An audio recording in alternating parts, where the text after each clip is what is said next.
Chapter 18, Sloka 66.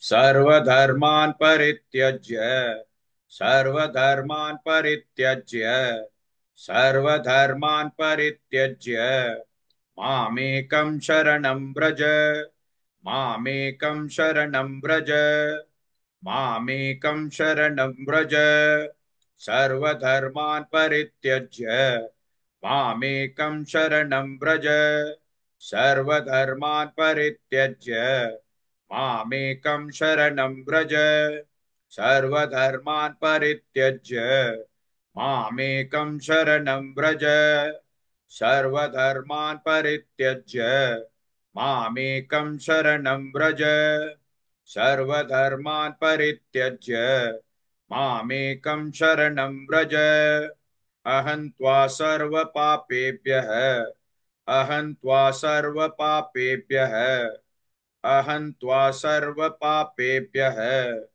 मोक्षयिष्यामि मा शुचः मोक्षयिष्यामि मा शुचः मोक्षयिष्यामि मा शुचः अहं त्वा सर्वपापेभ्यः मोक्षयिष्यामि मा शुचः अहं त्वा सर्वपापेभ्यः मोक्षयिष्यामि मा शुचः अहं त्वा सर्वपापेभ्यः मोक्षयिष्यामि मा शुचः अहं त्वा सर्वपापेभ्यः मोक्षयिष्यामि मा शुचः अहं त्वा सर्वपापेभ्यः मोक्षयिष्यामि मा शुचः सर्वधर्मान् परित्यज्य मामेकं शरणं व्रज अहं त्वा सर्वपापेभ्यः मोक्षयिष्यामि मा शुचः.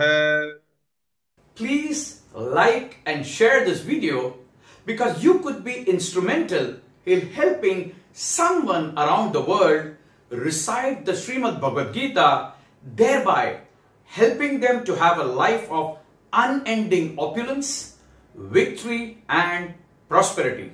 This is mentioned in chapter 18, sloka 78. Yes, don't forget to buy my book, Leadership Can Be Child's Play. Namaste.